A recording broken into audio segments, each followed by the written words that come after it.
I don't think you can replace Drogba. Drogba, there is only one. In the Premiership, there is only one. The stadium was shaking. Tens of thousands of fans were chanting his name. Flashing cameras lit up the night sky. He stood at the center of it all, a global superstar, a Champions League winner, one of the most feared strikers in football history. But this story isn't about goals. It's about something far greater. Because years before the trophies, before the fame, before the luxury homes and worldwide recognition, a nation was tearing itself apart in a brutal civil war. Families were divided, cities were burning, thousands were dying. And somehow, a footballer would help stop it. How does a man go from kicking a ball on dusty streets to helping bring peace to an entire country? This is the extraordinary story of Didier Drogba. Didier Yves Drogba Tebeli was born on March 11th, 1978, in Abidjan, Ivory Coast. At the time, Ivory Coast was often called one of West Africa's success stories. But beneath the surface, economic problems were beginning to grow, and many families struggled to make ends meet. Drogba's family wasn't wealthy. His father worked at a bank, and his mother was a typist.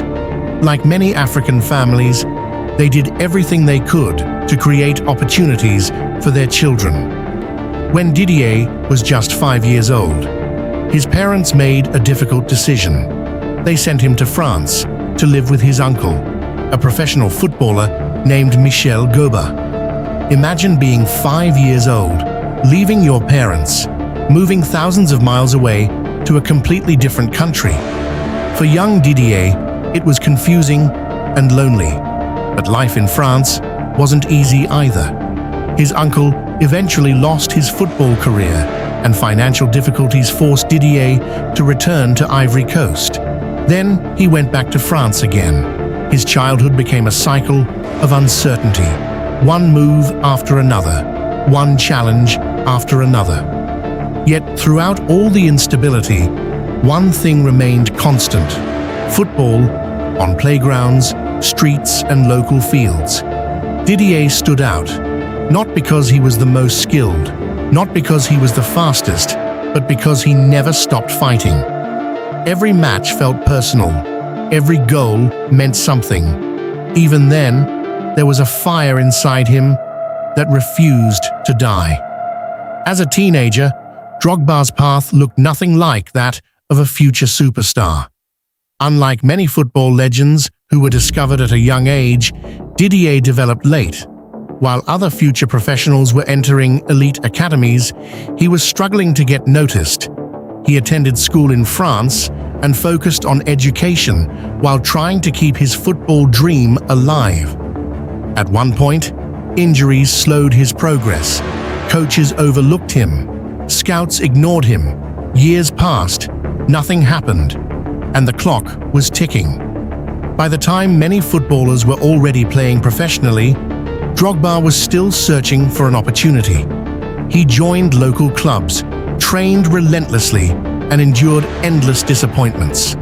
There were moments when the dream seemed impossible. What if this was it? What if football was never going to happen? But every setback only strengthened his determination. While others gave up, Drogba kept going. That stubborn persistence would eventually change everything. In the late 1990s, he signed with French club Le Mans. Finally, he had a chance. But it wasn't glamorous. He wasn't earning huge money. He wasn't famous. He wasn't even guaranteed for playing time and trying to prove himself. His professional debut came relatively late compared to most elite players. And when he finally got opportunities, he knew he couldn't waste them. Slowly, goals started coming. Then confidence followed. Then attention. After impressing at Le Mans, he moved to Guingamp in 2002. This was where people began to notice something special. Defenders struggled against his power. Goalkeepers feared his finishing. Fans loved his passion. The giant from Ivory Coast was finally arriving.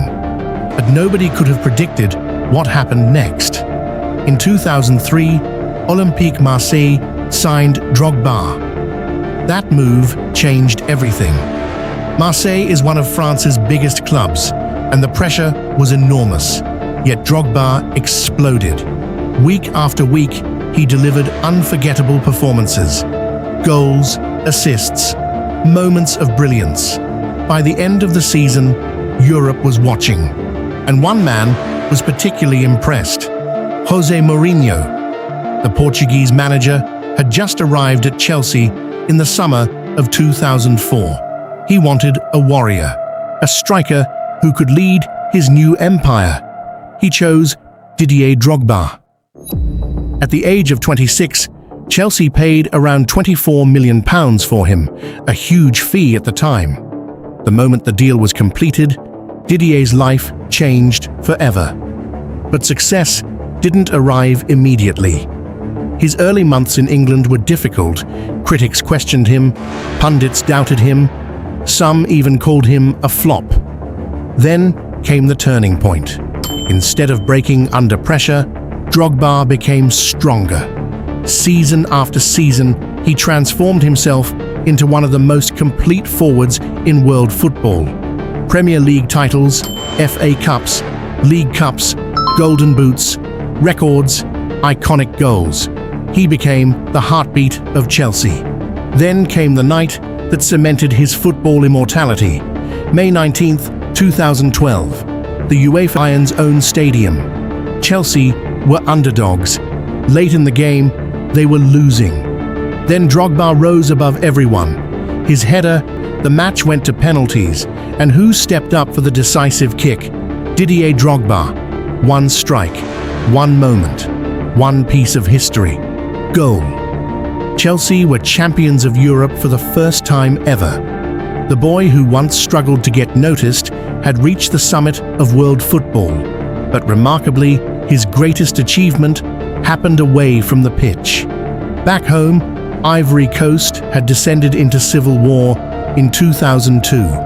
The conflict divided the nation between North and South. Thousands died. Millions suffered. The country was fractured. Then, in October 2005, something extraordinary happened. After Ivory Coast qualified for their first ever FIFA World Cup, Drogba gathered his teammates in the dressing room. A television camera was recording. What happened next shocked the nation. Kneeling on the floor, Drogba looked directly into the camera and pleaded with the warring sides. He begged them to stop fighting, to put down their weapons, to choose peace. His message spread across the country. People listened. Not politicians, not generals, a footballer. Shortly afterward, momentum toward peace accelerated, and many observers credited Drogba's influence as a powerful factor in bringing people together. Years later, he helped organize a national team match in the rebel-controlled city of Bouaké, a symbolic gesture that further united the country. Think about that for a moment. How many athletes can say they helped stop a war? Today, Didier Drogba's net worth is estimated to be around $100 million and $120 million, built through football contracts, endorsements, investments, and business ventures. He has owned luxury properties in Europe and Africa, traveled on private jets, and enjoyed the rewards of a remarkable career. His collection of high-end vehicles and global partnerships reflect the success he earned through decades of hard work. Drogba's legacy lives in every young African footballer who dares to dream bigger. It lives in the millions who watched him rise from uncertainty to greatness, and it lives in the history of Ivory Coast, where one athlete proved that influence can extend far beyond sport. The late bloomer who almost went unnoticed became one of football's greatest strikers, and the footballer who conquered Europe became something even rarer, a symbol of hope. Because in the end, Didier Drogba didn't just score goals, he changed lives. And sometimes, the most powerful victories aren't won on a football field at all.